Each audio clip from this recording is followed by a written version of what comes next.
Karibu sana kwenye UDOM Podcast, na wiki hii tumepata fursa adhimu ya kutembelewa na mkurugenzi wa huduma za wanafunzi wa hapa Chuo Kikuu cha Dodoma, Madam Rhoda Aroko. Nipo naye hapa na tutazungumza kwa kina kuhusiana na maisha ya wanafunzi wawasilipo hapa chuoni na namna ambavyo wanaendelea kuishi na maisha yao ya kila siku wawapo hapa chuoni. Madam Rhoda Aroko, karibu sana kwenye UDOM Podcast. Asante sana kwa kunialika na nimefurahi sana kuwa pamoja nanyi katika siku ya leo. Unaweza kutueleza kwa ufupi kurugenzi ya huduma za wanafunzi ina majukumu gani? Majukumu yake makuu ni yapi hapa ndani ya Chuo Kikuu cha Dodoma?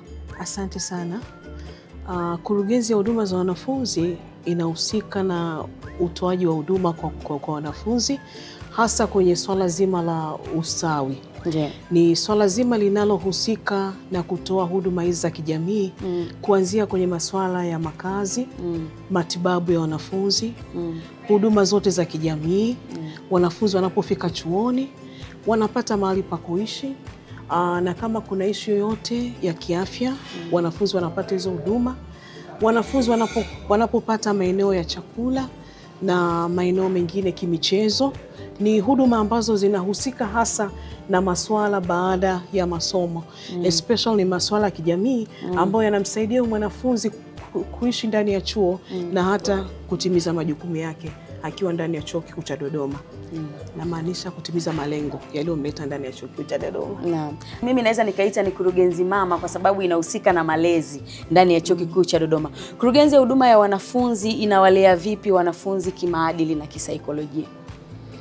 Kwanza kabisa wanafunzi wanapofika ndani ya Chuo Kikuu cha Dodoma, kurugenzi hii inahusika toka mwanzo katika kuwapokea wanapofika ndani ya Chuo Kikuu cha Dodoma, na kuwapa taratibu, miongozo na kanuni mbalimbali ambazo zinawawezesha kuishi ndani ya Chuo Kikuu cha Dodoma.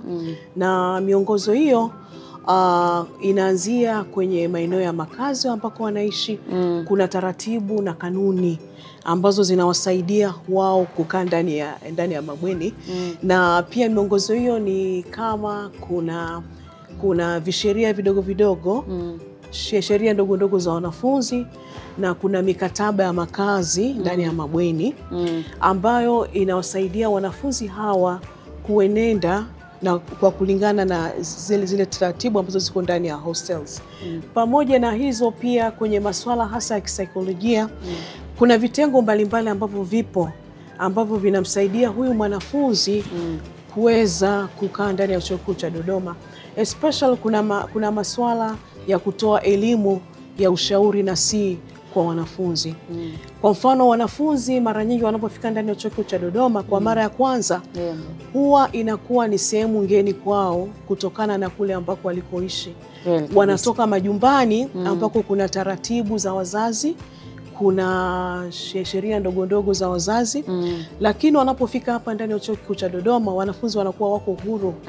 Kwa hiyo na sisi kama Chuo Kikuu cha Dodoma kuna taratibu na kanuni ambazo zinawawezesha hawa wanafunzi kuenenda vyema.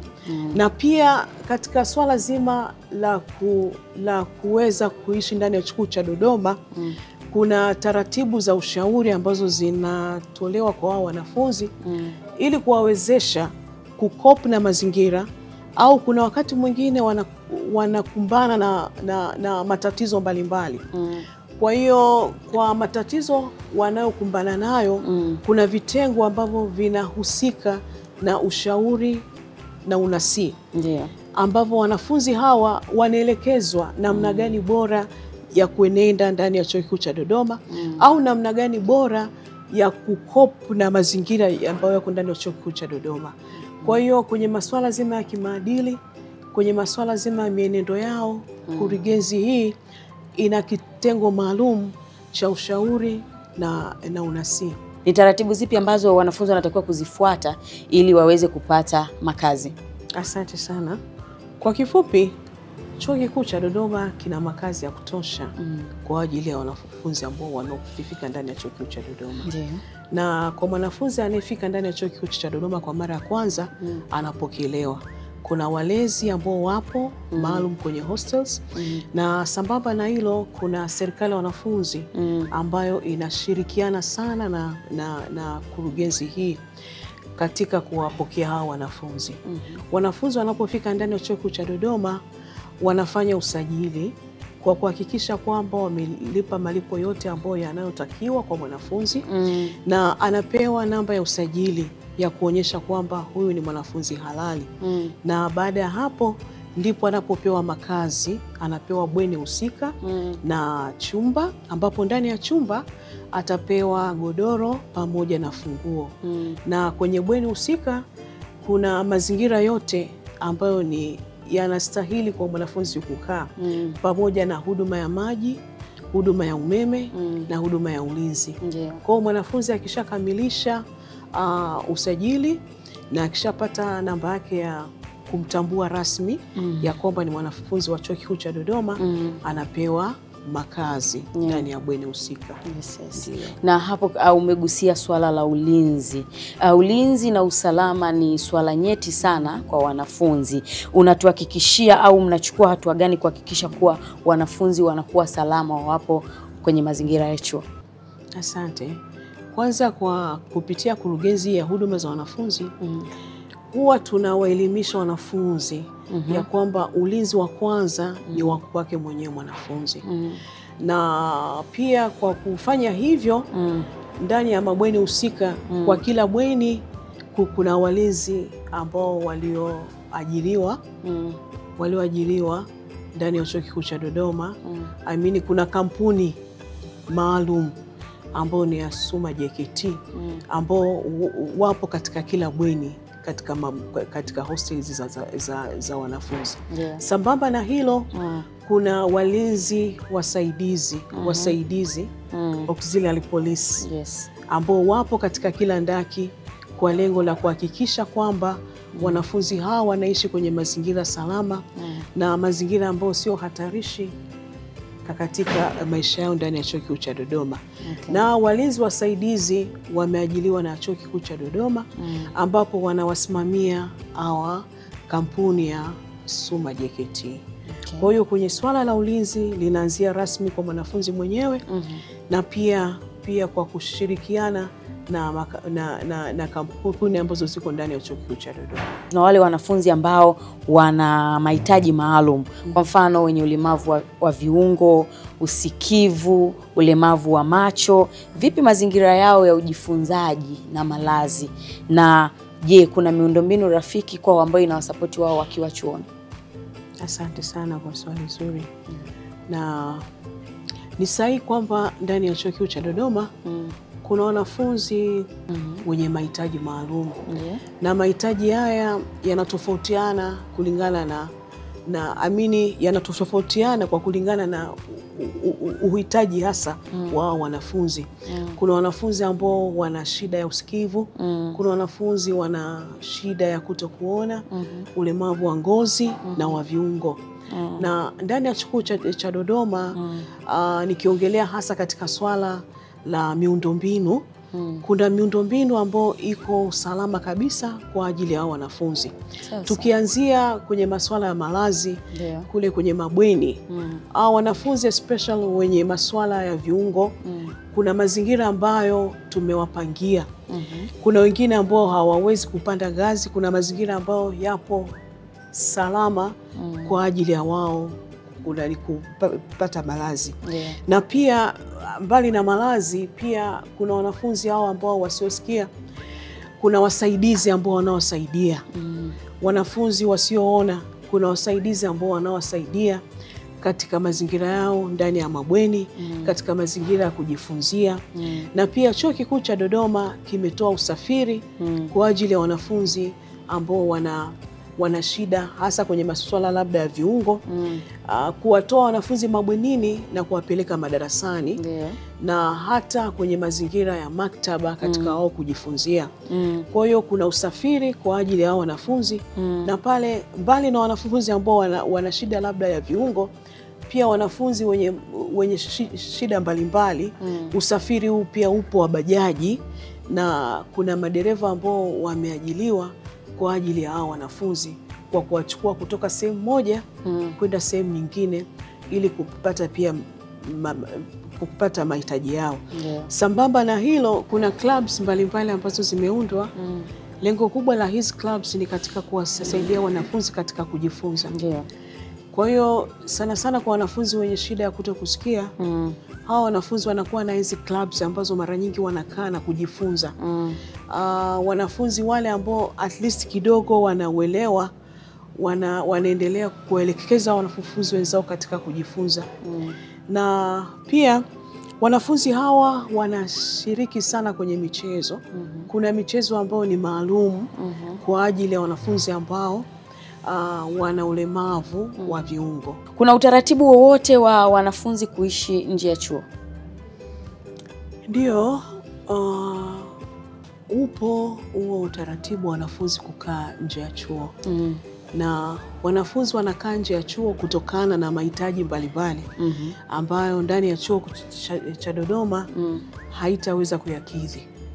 Na utaratibu huo upo special, unatofautiana kulingana na swala kutoka kwa mwanafunzi mmoja kwenda kwa mwingine. Na maswala hayo mara nyingi unakuta ni maswala ya kifamilia. Kwa mfano ndani ya chuo kikuu cha Dodoma haturuhusu familia kukaa. Majengo yetu hayana vyumba maalum kwa ajili ya familia. Na sambamba na hilo, kuna maswala ya ugonjwa. Mwanafunzi anakaa ndani ya bweni, lakini kuna hali fulani ya ugonjwa ambayo inamhitaji awe na aina fulani ya vyakula maalum. Pia kuna masuala mengine ya kifamilia ambao pia tunaruhusu wanafunzi kukaa nje ya chuo. Lakini kuna utaratibu maalum ambao wanafunzi wanafuata. Kuna fomu ambazo wanajaza ambazo ziko ndani ya mfumo maalum. Wanajaza mahitaji yao. Na pia kuna viambatisho ambavyo wanaviambatisha kutoka kwa mtendaji kwenye eneo ambalo anategemea kwenda kuishi. Na lengo hasa kama chuo ni kukutambua kwamba huyu mwanafunzi anakaa wapi, kwa madhumuni ya kupata msaada pale ambapo atapata shida. Kwa hiyo chuo kama chuo kina utaratibu huo, na mwanafunzi anafuata hizo taratibu kwa kujaza hizo particulars zake, na pia kwa kuonyesha kwamba anakaa mtaa upi, na kuwa na uthibitisho pia wa mtendaji wa eneo husika. Baada ya hapo then tunamruhusu kwenda kukaa nje ya chuo akishafuata hizo taratibu. Lakini Madam Rhoda, kuna wanafunzi wengine unakuta anajiamulia tu kutoka hosteli na kuamua kwenda kupanga labda bila kufuata taratibu zozote. Hii kitaalamu na kimaadili imekaaje? Kiutaratibu kutokana na mfumo wetu wa usajili, mwanafunzi yote hawezi kujiamulia kwenda kukaa nje. Ingawa ni mtu mzima na ana maamuzi yake. Ila ndani ya chuo kikuu cha Dodoma kuna kwa sababu tuna mazingira rafiki, tuna mabweni ambapo wanaweza kuja wakaishi ndani ya mabweni. Kwa hiyo kwenye mabweni husika pia kuna pia gharama ambazo tumekwisha kuziweka kwa huyu mwanafunzi, tukimaanisha kwamba atakuja kukaa ndani ya chuo kikuu cha Dodoma. Kwa hiyo bado hata akiamua kujiamulia kwenda kukaa ndani ya chuo kikuu cha Dodoma, hatofanikiwa mpaka aje apate kibali, kwa sababu tunakuwa tumeshaweka ile gharama ya makazi, tukitambua kwamba tuna mazingira rafiki kwa mwanafunzi kuja kukaa ndani ya chuo cha Dodoma. Kwa hiyo ili aweze kukaa kwa uhuru, lazima taratibu hizi azifuate kulingana na swala zima ambalo yuko nalo. Lazima azifuate hizi taratibu na apewe hiyo permit ya kwenda kukaa nje ya chuo. Kwa hiyo kulingana na swala zima la usajili, litamtaka tu mwanafunzi afuate hizi taratibu, pamoja na kwamba ana huo uhuru wa kukaa nje ya chuo. Hiyo inamaanisha kwamba hakuna janja yoyote ya kuishi. Hakuna janja yoyote ya kuishi nje ya chuo bila kufuata taratibu. Na sisi lengo letu pia ni kwa ajili ya usalama wao, Ndiyo. na kutambua kwamba wanakaa wapi, na hata akipata shida wakati mwingine tunajua kwamba huyu mwanafunzi tunampata wapi, kwenye mazingira yapi. Lakini ukiachana na masomo darasani, wanafunzi tunao wengi sana, na katika hao wanafunzi kama tulivyosema hapo mwanzo kwamba wametoka kwenye familia tofauti tofauti, lakini pia malezi tofauti tofauti. Tunao wanafunzi wenye vipaji wengi, wenye uwezo wengi. Ukiachana na wao kuingia darasani, ni kwa namna gani wanafunzi hao wanapata nafasi ya kuonyesha vipaji vyao wawapo ndani ya Chuo Kikuu cha Dodoma? Asante sana kwa swali zuri.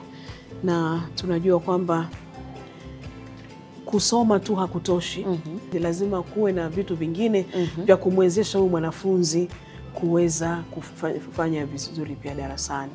Na ndipo hapo napokuja kwenye ustawi wa wanafunzi, ambapo naposema kwamba kurugenzi hii inahusika zaidi kwa mara nyingine, kwa namna nyingine, kwenye ishu za kijamii, kwenye michezo, kwenye masuala mazima ya makazi na malezi.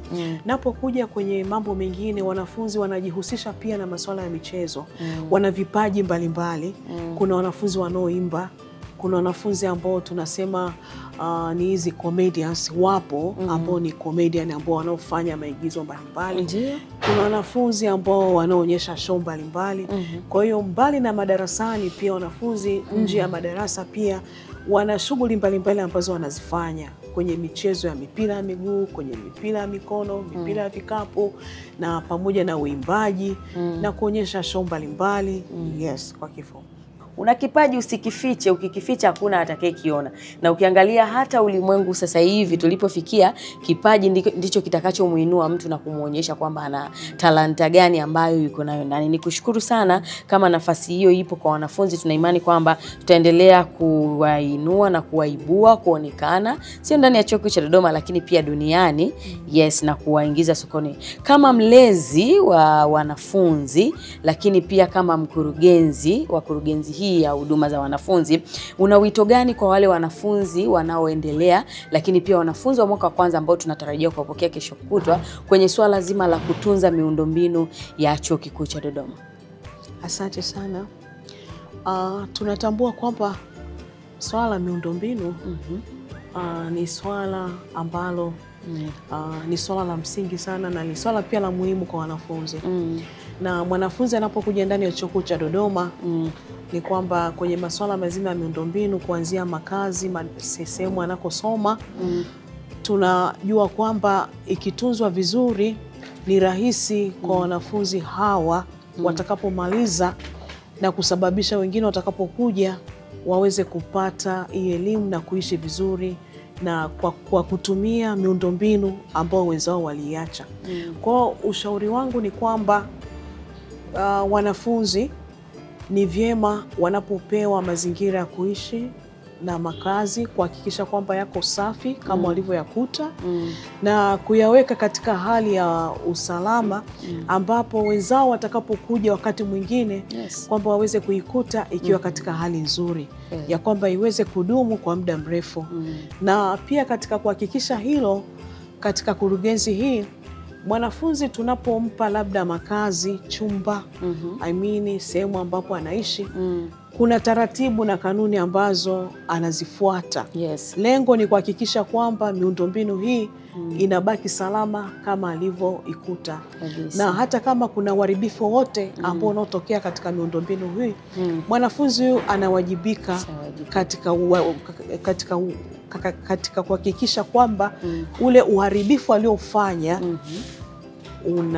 unafanyiwa matengenezo, na anahusika katika kuhakikisha kwamba ile sehemu inabaki kuwa safi na salama kama alivyoikuta. Una wito gani kwa wazazi wa wanafunzi ambao wanakuja kuwasili kesho kutwa, ambao ni mwaka wa kwanza, lakini pia wito wako ni upi kwa wanafunzi wa mwaka wa kwanza ambao tunatarajia kuwapokea kesho kutwa? Asante.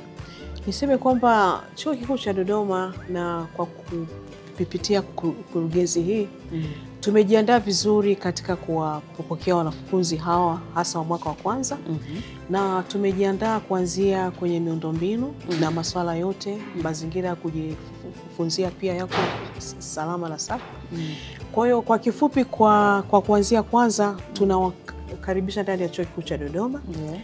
Na pia kama sehemu ya malezi, tunajua kwamba wanafunzi walikuwa wako nyumbani ambapo kulikuwa na taratibu na tamaduni ambazo ziko tofauti na za Chuo Kikuu cha Dodoma. Ya kwamba wanafunzi kule alikuwa anaangaliwa muda anaoingia ndani na kutoka, mazingira yake anaoishi, lakini akifika ndani ya Chuo Kikuu cha Dodoma, hapa kuna uhuru kidogo kwa wanafunzi. Na sisi kama Chuo Kikuu cha Dodoma tuna sheria na taratibu ambazo zinamsaidia huyu mwanafunzi kukaa ndani ya Chuo Kikuu cha Dodoma. Kwa hiyo wanafunzi wanapofika hapa kuna uhuru fulani wanaupata. Huo uhuru mimi nawasihi wanafunzi wasije kutumia vibaya huo uhuru wanaupata ndani ya Chuo Kikuu cha Dodoma. Na wanapofika hapa kuna mazingira ambayo ni ya tofauti sana na kule walikotoka. Kabisa. Sisi kama walezi tumejiandaa kuwasaidia, kuwashauri na kuwaelekeza nini cha kufanya na nini cha kutokufanya. Na pia tumeandaa kanuni na taratibu ambazo zitawasaidia hawa wanafunzi waweze kuzifuata ili maisha yao yaweze kuwa rafiki na salama ndani ya Chuo Kikuu cha Dodoma. Kwa hiyo sehemu ya malezi ni sehemu ambayo ni sehemu ya mashirikiano kati ya wazazi, walimu na hata walezi wenyewe kwa ujumla. Kwa hiyo ningependa pia kuendelea kuwaomba wazazi ya kwamba malezi hataishia tu kwa mwanafunzi au kwa kijana wako kwa kumleta ndani ya Chuo Kikuu cha Dodoma. Malezi ni endelevu na tunaomba kuwa na ushirikiano wa pamoja kati ya wazazi pamoja na walezi ambao wako ndani ya Chuo Kikuu cha Dodoma katika kuhakikisha mwanafunzi huyu anamaliza chuo na malengo yake yanafikiwa salama.